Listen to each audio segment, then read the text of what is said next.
வணக்கம் சார். வணக்கம் சைமன். நெருப்பு மாதிரியான ஒரு ஸ்பீச். நான் சுத்தமா இதை எதிர்பார்க்கல, இந்த அளவுக்கு அவர் பேசுவாரு அப்படின்னு. நான் லாஸ்ட் டைம் திருச்சியில அவர் வாக்குறுதிகளை நிறைவேற்றினீங்களா அப்படின்ற ஒரு எல்லாரும் யூஸ் பண்ற அதே அஜெண்டாவை தான் அவரும் யூஸ் பண்ணியிருந்தாரு. சரி, இந்த தடவை வேற ஏதாவது லைட்டா டச்சப் பண்ணி ஏதாவது பேசுவாங்க அப்படின்னு நினைச்சா அதை பத்தியே இன்னைக்கு பேசல. இன்னைக்கு கம்ப்ளீட்டா வேற ஒரு ஸ்பீச். எப்படி சார் பாக்குறீங்க? உண்மையாவே நான் கூட எதிர்பார்க்கல. அதாவது சரவடி, பட்டாசு, அப்புறம் என்ன வேணாலும் சொல்லலாம். விஜய் கிட்ட இருந்து இது எதிர்பார்க்காததுக்கு காரணம் என்னன்னா, தொடர்ச்சியா அவர் மீது வந்த விமர்சனம். இவ்வளவுதான்மா பேசுவாரு, ஆளுங்கட்சி தொட்டும் தொடாம விமர்சிப்பாரு, அப்புறம் மத்தியில் இருக்கிற கட்சி பட்டும் படாம விமர்சிப்பாரு. இவங்க ரெண்டு பேருக்குள்ளே ஒரு கூட்டணி மாதிரியான விஷயங்கள்லாம் இருந்தது. ஒரு எலைட் அரசியல் பண்றாரு, வாரத்துக்கு ஒரு நாள் பேசுவாரு, அப்புறம் போயிட்டு பனையூர்லயும் நீலாங்கிற வீட்லயும் தங்கிடுவாரு, அப்புறம் வர சனிக்கிழமை வந்துருவாரு. இப்படியா விமர்சனம் இருந்தது. விஜய் நான் சினிமா ரிப்போர்ட்டரா பாக்குற காலத்துல இருந்து ஆடியோ லான்ச்சில் கூட குறைவா தான் பேசக்கூடிய ஒரு நபர். இப்படி விஜய் பேசுறதுக்கான காரணம் ரெண்டு காரணம் எனக்கு நான் யூகிக்கிறது என்னன்னா, ஒண்ணு கட்டுக்கடங்காத கூட்டம் அது எல்லாருக்குமே. இப்போ உங்களை நீங்க எதிர்பார்க்கறது ஒரு 10 பேர், நீங்க ஒரு வீடியோ பேசிட்டீங்க, நமக்கு ஒரு 10 பேர் தான் வாழ்த்து சொல்லுவாங்க அப்படின்னு நினைக்கும் போது, லட்சம் பேர் சொல்றேன்னா உங்க மனநிலை என்ன ஆகும்? அப்படியே உங்களுக்கு அந்த நிமிஷமே மாறிடுவீங்க. அப்படிதான் விஜய்க்கு என்னடா இது ஒரு எம்ஜிஆருக்கு வர வாய்ப்பு, இந்த ஒரு பெரும் தலைவர்களுக்கு கொடுத்த ஒரு வரவேற்பு இப்படி கொடுக்குறாங்களேன்னு அந்த ஒரு மனநிலை. தொடர்ச்சியாக பேசுறது ரெண்டு கூட்டம் தான். அதாவது மக்கள் பரப்புரைக்கு 2 இடம் தான் போனேன். 2 இடம் போனதுக்கு இப்படி ட்ரிகர் ஆயிட்டாங்க. ஏகப்பட்ட கட்டுப்பாடுகள், ஏகப்பட்ட விதிமுறைகள், எங்க நிக்காதாங்க அதையும் பேசியிருக்காரு. இது எல்லாம் தாண்டி தான் நாகப்பட்டினம் சம்பந்தமான, தொகுதி சம்பந்தமான, அந்த மாவட்டம் சம்பந்தமான, மக்கள் சம்பந்தமான பிரச்சனைகளை ஒரு 5 நிமிஷம் பேசிட்டு மீதி 13 நிமிஷம் 2 ஆளுங்கட்சி, குறிப்பாக தமிழகத்தில் உள்ள திமுக அரசை நேரடியாக விமர்சிக்க ஆரம்பிச்சிட்டார். நேரடியாக பேச ஆரம்பிச்சிட்டார். அதுதான் அந்த ஸ்பீச். சார், நாகை மாவட்டம்னு எடுத்தோம்னாவே அங்க மீனவர்கள் தான் அதிகம். அவர் ஆரம்பத்துல ஆரம்பிக்கும் போதே வேளாங்கண்ணி அன்னை வணங்கி அப்படின்ற மாதிரி தான் அவர் ஸ்டார்ட் பண்ணதே. இது டிவிக்கே எல்லாரும் ப்ரெடிக்ட் பண்ண மாதிரி சிறுபான்மையினர் வாக்குகளை அதிகமாக பெறும் அப்படின்னு சொல்லி நிறைய பேர் சஜஸ்ட் பண்ணாங்க. இவர் நாகையை டார்கெட் பண்ணுறதுக்கும் அதுவும் ஒரு ரீசன் அப்படின்ற மாதிரியும் கொண்டு போயிருந்தாங்க. நான் 2011 உங்களுக்கு எப்படி நான் சப்போர்ட்டாக நின்னனோ அதே மாதிரி தான் இப்போ நான் நிற்கிறேன் அப்படின்னு அவர் சொன்ன விஷயம் எல்லாமே எப்படி சார்? இல்லை, ஒரு அருமையான விஷயம். நான் கூட தொடர்ச்சியாக சொல்லிட்டு வரேன். விஜய்க்கு ஒரு பெரிய பலம் 18 வயதிலிருந்து 30 வயது, நான் 40 சொல்ல 30 வச்சுப்போம். அவங்களுடைய வாக்கு பெரிய வாக்கு, பெண்களுடைய வாக்கு பெரிய வாக்கு. அதே சமயத்தில் சிறுபான்மையினருடைய வாக்கு மிக முக்கியமான வாக்கு. கிறிஸ்துவர்களுடைய, முஸ்லிம்களுடைய வாக்கு மிக முக்கியமான வாக்கு. காரணம் என்னன்னா, கிறிஸ்துவர்களுடைய முஸ்லிம்களுடைய ஓட்டு திமுகவை தவிர வேற எங்கேயும் செதறவே செதறாது. அப்படியாப்பட்ட வாக்கு 2 விதத்துல போய் விஜய்க்கு போய் சேர்றதுக்கான காரணம் என்னன்னா, ஒண்ணு மாத்தி தான் போட்டு பார்ப்போம். இப்ப முஸ்லிம்கள் ஓட்டு இருக்கு, சரி என்ன இவங்க பண்ணிட்டாங்க, நமக்கு என்ன பண்ணிட்டாங்க, என்ன இது பண்ணிட்டாங்க, ரைட்டு போட்டு தான் பார்ப்போம். ஏன்னா அவங்களுக்கு மத்தியில் இருக்கிற பிஜேபி மீது ஒரு பெரும் அதிருப்தி இருக்குது. இப்ப விஜய் என்னன்னா, எங்க போற இடம்லாம் என்ன பிரகடனப்படுத்துறாருன்னா, இந்த கூட்டத்தில் கூட பேசினாருன்னா திமுகவும் பிஜேபியும் கூட்டாளி அப்படின்னு பேசிட்டு இருக்காரு. வெளியே சண்டை போடுறோம் கூட்டாளி. இப்ப கிறிஸ்துவர்கள் ஓட்டு அப்படின்னா, நீங்க விஜய் இப்ப பேசுறீங்க, ரைட்டு, இதெல்லாம் பண்றீங்க. ஆனா அவரை மறைமுகமாகவும் நேரடியாகவும் விமர்சிக்கிறது என்னன்னா ஜோசப் விஜய். அவர் ஜோசப் விஜயா கூட இருந்துட்டு மட்டுமே. அது ஏன் நீ சொல்லணும்? இது ரெண்டும் பெரிய பலமா ஆயிடுச்சு. இங்க பேசுறது நாகப்பட்டினம். நீங்க நாகப்பட்டினம் பாத்தீங்கன்னா இந்துக்கள், கிறிஸ்துவர்கள், முஸ்லிம்கள் பெருவாரியா இருக்கக்கூடிய இடதுசாரிகளுடைய ஒரு கோட்டை. தமிழ்நாட்டிலேயே நீங்க டெல்டாவே திமுகவுடைய இன்னொரு கோட்டை, அதுவும் அடுத்து போயிட்டு இருக்காரு திருவாரூர் இன்னொரு கலைஞர் பிறந்த ஊர், திமுகவுடைய பலமான ஒரு இடம். அங்க ஒண்ணுமே பண்ண முடியாது. டெல்டாவில ஒரு பெரிய இது அப்படி இடதுசாரிகள் தொடர்ந்து இருக்கக்கூடிய இந்த நாகப்பட்டினத்துக்குள் விளிம்பு நிலை மக்கள், மீனவர்கள், தொழிலாளர்கள் அதிகம் உள்ள இந்த பகுதியில் அவர் பேசின முதல் விஷயம் மத பாகுபாடு எதுவும் இல்லாத மக்கள் இங்கதான் அப்படின்னு. நீங்க வேளாங்கண்ணிக்கு இந்துக்கள் போவாங்க, நாகூர் தர்காவுக்கு இந்துக்கள் போவாங்க, எல்லாம் ஒண்ணு அண்ணன் தம்பி மாமன் மச்சான்றது தான். அதெல்லாம் தாண்டி மீனவர்கள், நீங்க சொன்னதுதான் நான் இன்னைக்கு நேரத்து கிடையாது, 14 வருஷத்துக்கு முன்னாடியே வந்துட்டேங்க. அதுவும் ஒரு ஸ்டைல்ல சொன்னார், ஒரு மேனரிசத்துல வந்துட்டேங்கன்னா நான் வந்து அது அவர் ரஜினி சாரோட டோன்ல இருக்கிற மாதிரி ஒரு ஃபீல் இருந்தது சார். நான் வந்துட்டேங்க. நான் அது நம்ம ஏற்கனவே கூட நம்ம சேனல்ல கூட பேசியிருக்கிறோம். ஒரு வேலாயுதம் படப்பிடிப்பு முடிச்சு டேட் வாரியா சொல்றாரு. 2011 பிப்ரவரி 22 நான் இங்க வந்தது வந்து ஒரு மைதானத்தில் நடந்த ஒரு கல்லூரி மைதானத்துல. இப்ப அதை விஜயா தான் பேசுறாரு. ஏமா நான் எனக்கு கொடுக்குற பர்மிஷன் கொடுக்குற இடம் நாங்க வந்து ஒரு மைதானமா ஒரு பொது இடமா மக்கள் கூட இடமா கொடுத்தா நீங்க முட்டு சந்து இடுக்கான இடம் தெருவு இங்கெல்லாம் ஏன் கொடுக்குறீங்கன்னு அப்போ ஒரு மைதானத்தில் கொடுத்து அப்போ நடிகர் விஜய் அப்ப வந்து விஜய் மக்கள் இயக்கம் தான் இருந்தது. அப்போ ஒரு பெரும் கண்டன கூட்டத்தை வந்து நடத்தினாப்ல. குறிப்பாக தமிழக மீனவர்கள் மீது காட்டுமிராண்டித்தனமாக நடைபெறுகிற இந்த துப்பாக்கி சூட்டை எதிர்த்து சிங்கள அரசிற்கும் இலங்கை அரசிற்கும் ஒரு கடும் சவாலான ஒரு விஷயத்தை பேசினார். யாருமே எல்லாரும் போஸ்ட் கார்டு அடிங்க, போஸ்ட் கார்டு அடிச்சு இது பண்ணுங்க. அதை தான் சொல்றாரு வந்து இங்க இருக்கிற தமிழக அரசு வழக்கம் போல ஒரு நீண்ட கடிதம் ஒண்ணு எழுதிட்டு உங்களுக்கு பிரச்சனை வரும்போது அவங்க இது பண்ணிடுவாங்க. மத்திய அரசு என்ன பண்ணுவாங்க, தமிழக மீனவர்னா அவங்க தமிழக மீனவர்கள் பாதிக்கப்பட்டவர்கள், இதே பக்கத்து மாநிலமா தான் அவங்க இந்திய மீனவர்கள். அது தொடர்ச்சி வச்சு இது பண்ணிட்டு இருக்காங்க. இதெல்லாம் மீறி ஏன் தொப்புள் கொடியான ஈழத்தமிழர்களுக்கு நான் குரல் கொடுப்பேன் அப்படின்னு ஆரம்பிச்ச ஒரு விஷயம். நீங்க நான் அதான் நாகப்பட்டினத்தை பத்தி சில விஷயங்கள்லாம் பேசியிருந்தாரு. இங்க ஒரு நவீன, அதாவது தமிழ்நாட்டிலே 2வது மீன்பிடி ஹார்பர் இருக்கிற எக்ஸ்போர்ட் பண்றாங்க, துறைமுகம் இருக்கிற பகுதி. ஆனா இங்க மீன்பிடிக்கான என்ன தொழிற்சாலை இருக்குது, ஒரு கப்பல் துறைமுகம் சம்பந்தப்பட்ட ஒரு படிப்பு எங்க இருக்குது இங்க இருக்கிறவங்க? இந்த மக்களை வந்து நீங்க அந்த லெவல்லயே தான் வச்சுட்டு இருக்கீங்களா நீங்க? அதெல்லாம் தாண்டி ஒரு நாகூர் இன்னைக்கு வந்து உலக பிரசித்தி பெற்ற ஒரு ஊர் வந்து ஒரு எங்க இருந்தோ வராங்க. அங்க ஹாஸ்பிட்டல்ல டாக்டர் இல்ல. விஜய் சொல்றது வந்து இவ்வளவு பிரச்சனை பேசிக்கிட்டே வந்தவர் நான் வரத்துல உங்களுக்கு என்னங்க பிரச்சனை அப்படின்னு கேட்கறேன். நான் வரத்துல உங்களுக்கு என்ன பிரச்சனை, எவ்வளவு கட்டுப்பாடு போடுவீங்க, எவ்வளவு நிபந்தனை போடுங்க, இதெல்லாம் நம்ம பார்த்துருந்தோம். வந்து அவ்வளவு கட்டுப்பாடுகள் அதான் சொல்றாரு அவரு. நான் வேனுக்குள்ளே உட்காந்து இருக்கணுமா, இவ்வளவு கூட எழுந்துக்க கூடாதா, கையை இவ்வளவு தூரம் தான் தூக்கணுமா, நீங்க எழுதுனா ரோட் ஷோன்றது வேணும், முன்ன இவ்வளவு வண்டி போகணும், பின்னாடி இவ்வளவு வண்டி வரணும், நீங்க போடுங்க, என்ன வேணாலும் கட்டுப்பாடு போடுங்க, நான் அசர்ற ஆள் கிடையாது அப்படின்னு. கண்டிப்பா நாகப்பட்டினம் பிரச்சனை நான் சொன்ன மாதிரி தான் 18 நிமிடத்தில் 5 நிமிடம் அந்த தொகுதி அந்த மாவட்ட சம்பந்தப்பட்டவர்கள் மக்கள் சம்பந்தப்பட்ட பிரச்சனையை பேசிட்டு நேரடியா அரசியல் கருத்துக்குள்ள வந்துட்டாரு. என்ன டிஸ்டர்ப் பண்ணாதீங்க, என்ன வந்து இது பண்ணாதீங்க, நான் பொங்கிடுவேன். நான் குறிப்பா வந்து திமுக அரசை வந்து குடும்ப அரசியல் சொல்லு. நீங்க இந்த தொகுதி இந்த மக்கள் இவ்வளவு கஷ்டப்பட்டு இருக்காங்க, நீங்க அதுக்கான ஒரு தொழிற்சாலை நவீன அமைப்பெல்லாம் இது பண்ணல, ஒவ்வொரு வாட்டி வெளிநாடு போறீங்க, இவ்வளவு முதலீடு பண்ணிட்டோம் அவ்வளவு முதலீடு பண்ணிட்டோம், முதலீடு கொண்டு வரீங்களா, இங்க இருக்கிற முதலீடு அங்க போய் பண்ணிட்டு வரீங்களா அப்படின்ற ஒரு கேள்வி அங்கிருந்து ஆரம்பிச்ச ஒரு சூடுதான் செய்மனது. திருச்சியில வந்து ஒயரை கட் பண்ணிட்டாங்க, அரியலூர்ல வந்து கரண்ட்டை கட் பண்ணிட்டாங்க அப்படின்ற மாதிரி பேசியிருந்தாரு. இதெல்லாம் பாசிபிளா சார்? இது வந்து எப்பயுமே நம்ம படத்துல பார்ப்போம்ல, இது வந்து எதிர்கட்சியின் சதி அப்படிம்பாங்கல்ல, அந்த மாதிரி இவர் வந்து இந்த ஒயரை கட் பண்றது கரண்ட்டை கட் பண்றதெல்லாம் எதிர்கட்சியின் சதி அப்படின்னு சொல்றது பாசிபிளா இருக்குமா? அது இல்லாம ஏன் விஜய் சொல்ல வேண்டிய அவசியம் கிடையாது இல்லைங்களா? விஜய் இருக்கிற இப்ப இந்த மக்கள் செல்வாக்கு இன்னும் இறங்கி தர லோக்கலா அரசியல் பண்ணலாம் இல்லைங்களா? இன்னும் மோசமா கூட பேசலாம் இல்லைங்களா? ஒன்னும் நான் போற வண்டி மேல கல்ல எடுத்து அடிச்சிட்டாங்கன்னு கூட நான் சொல்லலான்றான். ஆனா அதெல்லாம் பேசாம அவர் விமர்சனம் வந்து இலைத்த அரசியல் பண்ணிட்டு இருந்தாலும் ஒரு கட்டத்துக்கு அப்புறம் நான் விசாரிச்ச வகையில வந்து அந்த மைக் ஒர்க் பண்ணாம போனதுக்கு அந்த ஒயரை கட் பண்ணிருக்காங்க அப்படின்ற ஒரு தகவல் தான். அதை தான் விஜயம் சொல்றாரு. அதே போல அங்க பவர் கட் பண்ணி விட்டாங்க. குறிப்பா எனக்கு தெரிஞ்ச ஒரு நண்பர்கிட்ட கேட்டபோது தமிழகம் முழுக்கவே பவர் கட் பண்ணாங்கன்றாங்க. அது எந்த அளவுக்கு என்னன்னா அந்த டிவில இதுல பாக்குறது, ஏன் மொபைல்ல சார்ஜர் போட்டு தான் பாக்க போறாங்க, இதெல்லாம் கொஞ்சம் ஓவர் தான். ஆனா அதை தாண்டி பேசுறது நீங்க ஒரு இப்போ நான் அதான் நினைச்சேன். நான் வந்து ஒரு பாட்டு கச்சேரி நடக்குது, அந்த பாட்டு கச்சேரி ஆரம்பிக்கிறதுக்கு முன்னாடி இந்த மைக்கு எத்தனை முறை தட்டி கிடப்பாங்க தெரியுங்களா?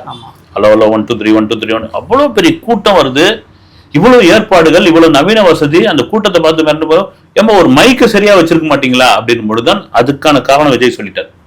நடந்திருக்கலாம், என்ன ஒன்னாலும் பண்ணலாங்க. வந்து ஒருவேளை அவங்களே எதிர்பார்க்காம எந்த கட்சியும் வந்து இப்படியாப்பட்ட கூட்டத்தை எதிர்பார்க்கல. நீங்க இங்கே நாகப்பட்டினம் இறங்க பாருங்களேன், வந்து திருவாரூர்ல இருந்து கிளம்பி வந்தப்போ ஏதோ விஜய் வண்டி மட்டும்தான் தனியா வந்த மாதிரி, முன்ன பின்ன ஒரு 4 வண்டி வந்த மாதிரி இருந்தது. இந்த நாகப்பட்டினம் அந்த என்ன புத்தூர் ரவுண்டானாவா, புத்தூர் ரவுண்டானா வந்து ரீச் ஆயிடுச்சு. அண்ணா சிலை என்ன ஒரு 100 மீட்டர் இருக்குன்னு நினைக்கிறேன். அதை போய் ரீச் பண்றதுக்கு 25 நிமிஷம் ஆயிடுச்சு. வந்து இப்ப இவ்வளவு தூரம் நான் சீக்கிரமா வந்துட்டேன், இந்த 25 நிமிஷம் ஆயிடுச்சுன்னு போது இந்த கூட்டம் எங்கிருந்து வந்தீங்க நீங்க என்னப்பா அப்படின்னு. அது ஒரு கடை வீதின்னு நினைக்கிறேன். வந்து அந்த கடை வீதியில அவ்வளவு கூட்டம் இதெல்லாம் பண்ணி தாமேக்காவினர் இன்னொரு விஷயத்துக்கு நம்ம பாராட்டி ஆகணும். என்னன்னா அவங்க ஒரு இடத்துல பர்மிஷன் கேட்டிருக்காங்க, கேட்ட பொழுது வந்து கொடுக்குறேன்ட்டாங்க. கொடுத்த போது இந்த இடம் தான் நினைக்கிறேன், இதுல கூட வர வழியெல்லாம் கூட இந்த உயர் மின்னழுத்த கோபுரங்கள்லாம் இருக்கிற பகுதி அதை நாங்க பேசிட்டு போற வரைக்கும் கரண்ட் கொஞ்சம் ஆஃப் பண்ணுவீங்க. ஏன்னா அந்த கொடியெல்லாம் வந்து இந்த இரும்புல கட்டின்னு வந்திருக்காங்க. இவங்க மட்டும் சரசரன்னு ஏற ஆரம்பிச்சுறாங்க உற்சாகத்துல. இன்னும் ரசிகர்கள் தொண்டர் மனநிலை மாறத்துக்கான வந்து நீங்க என்னதான் உங்களை விமர்சனம் பண்ணுங்க, அணிலுங்க, அப்புறம் அது என்ன இதுன்னு சொன்னா கூட மாறத்துக்கு கொஞ்ச காலம் ஆகதான் செய்யும். அதுக்கான நாட்கள் இருக்குது. அவங்களுக்கு ஒரு பயிற்சி பற்று வைக்கணும், இன்னும் அவங்க நிறைய கூட்டங்கள் இது பண்ணணும், விஜய் வந்து அவங்களை நேரடியாக சந்திக்கணும், இது மாதிரி விஷயங்கள்லாம் அந்த மாதிரி அதை கேட்டுக்கிட்டாங்க பாருங்க. அது வரவேற்கக்கூடிய விஷயம். கரண்ட்டை நிறுத்தி வச்சிருந்துக்கிறாங்க சார். இந்த ரீசன்காகவும் திருச்சியில கரண்ட் கட் பண்ணிருக்கலாம்ல சார். இந்த மாதிரி எல்லாம் பைப் மேலே, அரியலூர்ல பைப் மேல ஏறுறாங்க, இருக்கலாம் அது. ஏன்னா அது கூட ஏன்னா முழுக்க அப்படி நம்ம அடிக்கவும் முடியாது. அந்த காரணத்துக்காக கூட ஒரு சமயம் வந்து கரண்ட்டை கட் பண்ணிருக்கலாம் சார். இவர் வந்து இந்த அலிகேஷன்ஸ்லாம் வைக்கிறாருல்ல சார், சிஎம் வந்து இந்த மாதிரி பண்ணிட்டு இருக்காரு, இவங்க திமுகவும் பிஜேபியும் உள்ள வந்து கூட்டணியா தான் இருக்காங்க, முதலீடு ஈர்க்கறதுக்கு போனாரா இல்ல இங்க இருந்து அங்க முதலீடு பண்ண போறாரா அப்படின்னு சொல்லி இந்த அலிகேஷன்ஸ்லாம் வைக்கிறாங்களா சார். இது வந்து எல்லாரும் பேசுறது தானே சார். இது ப்ரூஃப் கொடுங்க அப்படின்னா அந்த இடத்துல வந்து எதுவும் இல்லை அப்படின்ற மாதிரி தான் ஏதாவது சொல்ல போறாங்க. இந்த அலிகேஷன்ஸ்லாம் விஜய் அவர்களும் பண்றது சரியா? நீங்க வந்து எல்லாரும் தான் பேசுறாங்க, எல்லாரும் பிரச்சனைகள் பேசுறாங்க, புதுசா பேசுறதுக்கு என்ன இருக்குன்னு. ஒருவேளை இதை பேசாம விட்டா விஜய் எதுவுமே பேச மாட்டேன்றாருப்பா அப்படின்னு அது ஒரு விமர்சனம் இல்லை. கூட்டம் வந்துட்டா கட்டுங்கடுங்காத கூட்டம் வந்துடுச்சு, ஓட்டா மாறுமான்றீங்க. கூட்டம் வரலன்னா கூட்டமே வரல சாமி, இது எங்கிருந்து இவருக்கு ஒண்ணுமே இல்லை, இது ரெண்டு விமர்சனம் வரும். அப்ப பேசிதான் ஆகணும் போது யார் தான் பேசுறது? நீங்க மத்தவங்க பேசுறதுக்கும் எத்தனையோ பேர் மேடை பேசு, அதிமுக பேசுது, மத்தவங்க பேசுறாங்க, திருமணி கூட்டத்துல பேசுறாங்க, இதே விஷயத்தான் பேசுறாங்க. புதுசா நீங்க சொல்ற மாதிரி புதுசா ஒண்ணு பேசல. ஆனால் விஜய் பேசும்பொழுது அது மீடியாவிலும் மக்கள் மத்தியிலும் சோசியல் மீடியாவிலும் எவ்வளவு பெரிய எதிரொலியை கொடுக்குது. அதுதான் ரொம்ப முக்கியமான விஷயம். இன்னைக்கு வந்து விஜய் சார் மீனவர்களுக்கு ஆதரவாகவும் ஈழத்தமிழர்களுக்கு ஆதரவாகவும் பேசினது வந்து ஒரு பெரிய விஷயம். அதுல வந்து ஒரு மாபெரும் தலைவரை நம்ம இழந்துட்டோம் அப்படின்னு சொல்லி அவர் பேசியிருந்தாரு. பிரபாகரன் அப்படின்ற அவரோட பேரை சொல்லியிருக்கலாம் அப்படின்னு எனக்கு ஒரு ஃபீலிங். பட் அந்த பேரை கூட சொல்லாம விட்டாரு அப்படின்னு சொல்லி நிறைய பேர் வந்து கமெண்ட்ல போட்டு இது பண்ணிக்கிட்டு இருக்காங்க. அது நிச்சயமா வந்து ஒரு தலைவன் வழி அப்படின்ட்டு சொன்னாப்புல வந்து அந்த பேரை சொல்லியிருக்கலாம். சொல்லும் பொழுது அவ்வளவு பெரிய கைத்தட்டல்கள் வந்திருக்கும். வந்து அது ஏன் வந்து அது மூடி மறைச்சு அப்படி ஃப்ளோல சொல்லாம போயிட்டாருன்னு எனக்கு தோணுது. வந்து சொல்லிருக்கலாம் தாராளமா. வந்து ஒரு சமயம் சீமான் கோச்சு பாரு அப்படின்றதுக்காக வந்து அவர் சொல்லலையா, எனக்கான தலைவர் அவர், நீ எப்படியா பேர சொல்லலாம் அப்படின்னு அவர் எங்கேயாவது கோபம் ஆயிட்டு போறாருக்காக டக்குன்னு நிறுத்தி அவர் தலைவர்ன்ட்டாரு. தலைவர்னு சொன்னாலே இது அங்க அந்த அந்த நீங்க இடத்த கை காமிச்சு இங்கிருந்த தலைவர் இங்கு வாழ்ந்த தலைவர் நீங்க சொல்லும் போதே அவர் தான். வந்து இதுக்கு மேல வேற என்ன வேணும்? ஆமா சார். இன்னைக்கு வந்து எப்பயுமே டிவிகே சைட்ல இருந்து ஒரு அறிக்கை ரிலீஸ் பண்ணுவாங்க சார். இந்த கூட்டத்திற்கு வந்து குழந்தைகள், பெண்கள், கர்ப்பிணி தாய்மார்கள் இவங்க எல்லாம் யாருமே வராதீங்க அப்படின்னு சொல்லி சொல்லுவாங்க.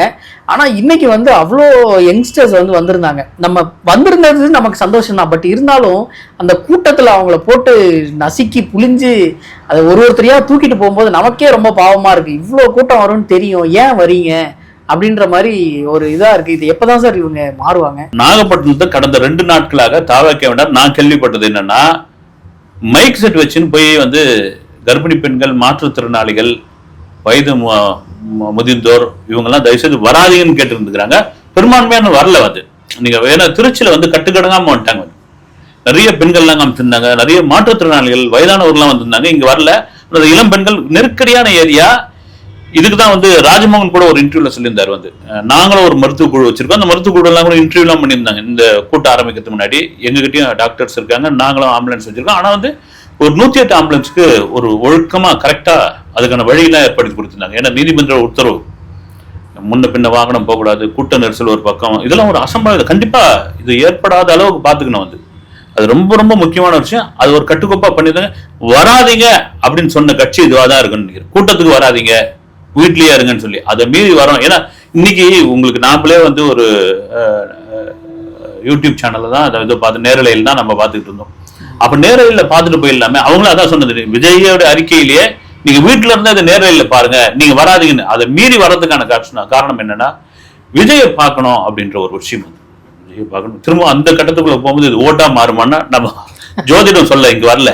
விஜயை பார்க்கணும்ன்ற ஒரு விஷயம் இருக்கு இல்லைங்களா, அது ஓட்டா கூட மாறலாம். வந்து அந்த இடத்துல விஜய் ஜெயிச்சிட்டாருன்னு தான் நான் சொல்றேன் சார். இன்னைக்கு வந்து இவர் பேசின விஷயங்கள்ல இந்த குடும்ப அரசியல் பண்ணி காசு சேர்க்கிற உங்களுக்கே இவ்வளோ இருந்ததுன்னா தனியாளா நின்று சம்பாதிக்கிற எனக்கு எவ்வளோ இருக்கும் அப்படின்னு அவர் சொன்ன விஷயத்துல அவர் வந்து இந்த ராயப்பண்ண நடுவில் அப்படியே வந்துட்டு போனாரோ அப்படின்ற ஒரு ஃபீலிங் சார். பிகில் ராயப்ப வந்து உள்ள வந்துட்டு போனாரோ அப்படின்ற மாதிரி ஒரு ஃபீலிங். இவர் வந்து ஓனா இவர் வந்து ஹையஸ்ட் பொசிஷன்ல இருந்து அதுக்கப்புறம் அரசியலுக்கு வந்திருக்காரு. இந்த மாதிரி விஷயங்கள்லாம் வச்சு பேசும்போது மக்கள் இடத்துல இவருக்கு செல்வாக்கு ரொம்ப அதிகமாகுமா? நிச்சயமா ஆகும். அது நீங்க இதெல்லாம் பேசாம கடந்து போயிட்டீங்கன்னா தான் ஒண்ணு வந்தாருப்பா சப்புன்னு பேசிட்டு போனாரு அப்படின்ற விஷயம். இன்னைக்கு எல்லா கட்சிகளும் வந்து குடும்ப அரசியல் பத்தி பேசியிருக்காங்க. இப்போ எப்படி வந்து சினிமாவுக்குள்ள ஒரு குடும்ப இது வந்துருச்சோ அரசியலுக்குள்ள எப்போ வந்தாச்சு அது ஒன்றும் தடுக்க முடியாது. இந்தியா முழுக்க இது இருக்கு. வந்து நீங்க ஊபியில போனாலும் இந்த பிரச்சனை இருக்குது, பீகார்லயும் இருக்குது. அப்படி இருக்கும்போது விஜய் பேசலன்னா இதுல சொன்ன விஷயம் என்னன்னா உங்களுக்கே இவ்வளவுனா எனக்கு அப்படின்ற பொழுது நான் திரும்பவும் அதான் சொல்றது. ஒரு 250 கோடி ரூபாய் சம்பளம் வாங்கக்கூடிய ஒரு விஜய் சினிமா வேணாம் அப்படின்னு தூக்கி வச்சுட்டு நான் அரசியலுக்குள்ள வரேன்னு சொல்றதே ஒரு பெரிய தில் சார். இவர் வந்து இன்னைக்கு ஸ்பீச்ல வந்து மற்றவங்க எல்லாம் என்ன சொல்லி இவரை கலாய்க்கிறாங்களோ அதை வச்சு இவரே பேசி அதை வந்து எல்லாத்தையும் பாசிட்டிவா மாத்திட்டாரோ அப்படின்ற ஒரு ஃபீலிங். ஏன்னா ரொம்ப கம்மியா பேசுறாரு இவர் வந்து. சனிக்கிழமை ராமசாமின்னு சொல்லிட்டு இருந்தாங்க. எதனால சனிக்கிழமை? இந்த மாதிரி நிறைய விஷயங்களை வந்து என்னென்னலாம் அவருக்கு நெகட்டிவா இருக்கோ அது எல்லாத்தையும் பேசி பாசிட்டிவா மாத்திட்டாரு அப்படின்னு சொல்லலாமா? அது ஒரு பாசிட்டிவா மாத்திட்டாரு தாண்டி விஜய் மீது உள்ள ஒரு குற்றச்சாட்டுனே கூட வைக்கலாம். இவர் வந்து பேசுவாரு, ஒரு போராட்டத்துல கலந்துப்பாரு, பரந்தூர் வருவாரு, போய் உள்ள போயிட்டு ஒரு அடகாக்கிற கோழி மாதிரி அடங்கிடுவாரு. இவருக்கு எதுவும் தெரியாது. மறுபடியும் யாராவது வந்தாங்கன்னா ஸ்கிரிப்ட் எழுதி கொடுத்தாங்கன்னா அதை வந்து பேசிட்டு போவார். ஆனா விஜய் எல்லாத்தையும் பார்த்துட்டு இருக்காருன்றதுக்கு இது வேறு சாட்சி. நம்ம எல்லாரும் கேள்வி பண்றாங்க 3 நிமிஷத்துக்கு மேல பேச தெரியாதுப்பா. வெள்ளிக்கிழமை ராமசாமி மாதிரி ஒரு சனிக்கிழமை ராமசாமி ஏன் சனிக்கிழமை வராரு? இதுக்கெல்லாம் ஒரு பதிலா சொல்ற விஷயம் தான். நீங்க அது சொன்ன மாதிரி அந்த நெகட்டிவ் எல்லாம் பாசிட்டிவா மாத்துறது. ஏங்க நான் பேசுறதே 3 நிமிஷங்க, அதுக்கு ஏங்க கட்டுப்பாடுலாம் ஓட்டுறீங்க? அவ்வளவுதாங்க பேச போறேன் நான். இதுக்கு போய் இங்க நின்று பேசாத, அங்க நின்று பேசாத, கையை ஆட்டாத, காலில் ஆட்டாத, இவ்வளவு பேசுன்னு ஏன் சொல்றீங்க நீங்க வந்து? அப்புறம் சனிக்கிழமை தான் வந்து பேசுவேன்னு சொல்றீங்க. அது நல்லா இருந்தது. ஒரு வீக்கெண்டு ஒரு வார விடுமுறையில் வந்து பேசும்பொழுதுதான் உங்களுக்கு எந்த தொந்தரவும் இருக்காது. நீங்க இப்பயே பாருங்க இவ்வளவு கூட்டம் அப்படின்னா ஒரு வேலை நாள்ல ஒரு பள்ளிக்கு செல்றவங்க, கல்லூரிக்கு செல்றவங்க, வேலைக்கு செல்றவங்க அந்த பகுதி என்ன ஆகும்? கல்லூரிக்கு போக மாட்டான், பள்ளிக்கூடம் போக மாட்டான், விஜயபாகத்துக்கு வந்துருவான், வேலைக்கும் போக மாட்டானுங்க. அந்த இடம் கொலாப்ஸ் ஆயிடும். வந்து நீங்க திருச்சி சத்திரம் பேருந்து நிலையத்துல இவங்க கேட்டப்ப எனக்கு வந்து பக்குன்னு இருந்தது. எவ்வளவு நெருக்கடியான ஏரியா, இவங்க என்ன வந்து இதுவா கேட்டிருக்காங்கன்னு வந்து அதுக்கும் ஒரு விளக்கம் சொல்லியாச்சு. வந்து ஏன்னா நீங்க விஜய் எல்லாத்தையும் பார்த்துட்டு இருக்காருன்னு இதுல இருந்து தெரியுது. மொத்தத்தையும் பேசுறது, நீங்க பேசுறது, நான் பேசுறது, எல்லாரும் பேசுறதையும் பார்த்துட்டு இருக்காரு. அதுதான் தேவை. வந்து நீங்க ஒரு அரசியல் களத்துக்குள் வந்துட்டால் நாளும் தெரிஞ்சாகணும். வந்து நாளும் தெரிஞ்சும் பொழுது அந்த விஷயத்தை நீங்க பொது மேடையில் பேசிதான் ஆகணும். உங்களை பத்தியான விமர்சனங்கள் வரும்போது அதுக்கான எதிர்கருத்தை சொல்லி ஆகணும். அது இந்த கூட்டத்துல சொல்ல ஆரம்பிச்சிட்டாரு, இனி சொல்லுவாருன்னு நினைக்கிறேன். எனக்கு தெரிஞ்சு எந்த ஒரு பெரிய பொலிட்டீஷியன், எந்த ஒரு பெரிய அரசியல்வாதியும் மக்கள்கிட்ட என்னை மன்னிச்சிருங்க, நான் பெரம்பலூர் வந்து என்னால் வர முடியல, என்னை மன்னிச்சிருங்க அப்படின்னு சொல்லி நான் கேட்டதில்லை இது வரைக்கும். வருத்தம் தெரிவிப்பாங்க, மன்னிப்பு கேட்க மாட்டாங்க. ஏன்னா அவங்களுக்கான ஒரு அந்த ஈகோன்னு சொல்ல முடியாது, அவங்களுக்கான ஒரு ஸ்டேட்டஸ் இன்னும் மெயின்டைன் பண்ணுவாங்க. இறங்கி போக மாட்டாங்க. பட் இவரு வந்து ரொம்ப கேஷுவலா சொன்னது வந்து எனக்கு ரொம்ப ஆச்சரியமா இருந்தது அந்த விஷயம். அது காரணம் என்னன்னா ஒரு மக்கள் கிட்டத்தட்ட ஒரு 8 மணி நேரமா நின்றுட்டு இருக்காங்க தன்னுடைய வருகைக்காக. இப்ப நமக்கு தெரியாத மாதிரி விஜய்க்கு தெரிஞ்சிருக்கேன் இல்லைங்களா? விஜய் அந்த நேரலையை பார்த்திருப்பாரு, விஜய்க்கு அந்த தகவல் சொல்லுவாங்க, அங்கிருந்து சொல்லுவாங்க, அங்குள்ள பொறுப்பாளர்கள் சொல்லுவாங்க, அங்குள்ளவங்க சொல்லுவாங்க, இங்க சார் காத்துக்கிட்டு இருக்காங்க, அப்படி நின்றுட்டு இருக்காங்க, உட்கார முடியாம இருக்காங்கன்னா தன் மீது உள்ள பாசம், தன்னை வந்துங்கிற பாசம் பொழுது நான் உங்ககிட்ட பயங்கரமா மன்னிப்பு கேட்கறன்ற இடத்துல தான் விஜய் உயர்ந்து நிற்கிறார். கேட்டுதான் ஆகணும், தப்பே ஒண்ணும் கிடையாது. நீங்க மக்கள் முன்னாடி தான் கேட்கறீங்க, அவங்க தானே கடவுள், அவங்க தானே எஜமான். கேட்கறதுல என்ன இது இருக்குது? உண்மையிலே அது வரவேற்கக்கூடிய ஒரு விஷயம். அது ஒரு நாளைக்கு 2 டிஸ்ட்ரிக்ட் தான் அப்படின்னு சொல்லி ரெஸ்ட்ரிக்ட் பண்ணிட்டாங்க. இப்போ வந்து இந்த டேட்ஸ் இன்க்ரீஸ் ஆகிறதுக்கு வாய்ப்பு இருக்கா சார்? ஏன்னா நான் சொன்ன கால்குலேஷன் படி டிசம்பர் 20, அதுக்கடுத்து ஒரு ஆடியோ லான்ச்சு, அதுக்கடுத்து ஜனநாயகன் படம் அப்படின்னு நான் சொல்லியிருந்தேன். இவங்க வந்து அந்த டேட்ஸை வந்து கொஞ்சம் இன்க்ரீஸ் பண்றதுக்கு ஏதாவது வாய்ப்பு இல்லை? இன்க்ரீஸ் பண்ணி தான் ஆகணும். அது உங்களுக்கு ஒரு ஊர் கட் ஆகுது இல்லைங்களா, ஒரு மாவட்டம் கட் ஆகுது இல்லை, அங்கே நீங்கள் போய் ரீச் தானே ஆகணும். இப்போ பெரம்பலூர் மாதிரி அவங்களும் வெயிட் பண்ணிட்டு இருப்பாங்க இல்லைங்களா, கண்டிப்பாக இன்க்ரீஸ் ஆகும். இல்லைன்னா வந்து சனித்த ஞாயிற்றுக்கிழமை வர நாட்களில் ஞாயிற்றுக்கிழமை ஒரு நாள் பர்மிஷன் கொடுங்க, ஞாயிற்றுக்கிழமை நாங்கள் போகிறோம் அப்படி மாதிரி. ஏன்னா அதுவும் ஒரு லீவு நாள் தானே, அதுக்கான வாய்ப்பு இருக்குது. வந்து கண்டிப்பாக அந்தந்த ஊர்கள் பண்ணி சந்திச்சு தான் ஆகணும். எக்ஷன் ஆகிறதுக்கான வாய்ப்பு இருக்குது. இவர் வந்து இப்போ கேம்பெயின் ஆரம்பிச்சு அடுத்தடுத்து எல்லா இடங்களுக்கும் போயிட்டே இருக்காரு. மழை காலம் ஆரம்பிச்சிருச்சு. நேற்றே சென்னையில் பயங்கர மழை, மற்ற இடத்துலையும் கொஞ்சம் கொஞ்சமாக அது வந்து இன்க்ரீஸ் ஆகிறதுக்கு வாய்ப்பு இருக்குது. அந்த டைமில் சனிக்கிழமைகளில் பண்ண முடியாமல் போகிறதுக்கு வாய்ப்பு இருக்கு. மிகப்பெரிய சவால் அதெல்லாம் வந்து மிகப்பெரிய சவால் வந்து. ஏன்னா நமக்கு வந்து வடகிழக்கு பருவமழை ஸ்டார்ட் ஆயிடுச்சு. இன்னும் போக போக போக உக்கிரமா இருக்கும். நவம்பர்லாம் பார்த்தீங்கன்னா இன்னும் அதிகமாக இருக்கும். டிசம்பர்ல சொல்லவே தேவையில்ல. சென்னை மாதிரியான ஏரியாக்கள் கண்டிப்பா எனக்கு தெரிஞ்ச அந்த சுற்றுப்பயணத்தை மேற்கு மண்டலத்தில் வச்சிருக்காங்கன்னு நினைக்கிறேன். மேற்கு மண்டலத்தில் கோயம்புத்தூர் இந்த பகுதியெல்லாம் வந்து மழை கொஞ்சம் குறைவா இருக்கும். மழை பெய்யாது. ஏன்னா உங்களுக்கு கேரளாவில் மழை வரும்போது தான் அங்கே மழை அதிகமாக இருக்கும். அந்த பகுதியில் மாதிரி என்ன இருந்தாலும் வந்து சவாலான ஒரு விஷயம் தான் வந்து இப்பயே பெய்ய ஆரம்பிச்சிருச்சு வந்து. அது எப்படி இவங்க சமாளிக்க போறாங்க? மழை காலத்துல வந்து ஒரு நாள் கூட்டத்தை மறுநாள் வைக்கிற மாதிரி பர்மிஷன் கேட்பாங்களா என்னத்துல? அது ஒரு பெரும் சவால். இவர் வந்து கேம்பெயின் ஒரு ஊரா போய்கிட்டு இருக்காரு. எலெக்ஷன் வந்து அடுத்த வருஷம் மே மாசம் தான். இன்னொரு 7-8 மாசம் இருக்கு. அந்த க்ளோஸ் டைம்ல வரும்போது இதே மாதிரி ஒரு கேம்பெயின் அந்த டைம்ல வர்றதுக்கு வாய்ப்பு இருக்கா, இல்ல இந்த மாதிரி பண்ணிட்டு அப்போ ஒரு மாநாடு மட்டும் வச்சுட்டு முடிச்சிருவோம் அப்படின்னு? இது பிரமாதமான கேள்வி. ஏன்னா நீங்க என்ன சொல்றீங்க, இவங்க மறந்துடுவாங்களான்னு கேக்குறீங்க. அதை சொல்லாம தான் நான் வந்து அது எல்லாருக்கும் உள்ள ஒரு விஷயம் தான். மறந்துடுவாங்களா அப்படின்னு. நீங்க ஆரண கஞ்சி பழைய கஞ்சின்ற மாதிரி மறந்துடுவாங்களான்னு ஒரு சூறாவளி சுற்றுப்பயணம் மாதிரி நீங்க பெரிய இதுவும் இல்லாம போலாம் வந்து ஒரு வாரத்துல நீங்க எலெக்ஷன் இருக்கும் போது ஒரு அதிரடியான ஒரு சுற்றுப்பயணமா இருக்குல்ல, அது மாதிரி விஜய் தொடங்கினா நல்லா இருக்கும்னு என்னுடைய இது வந்து.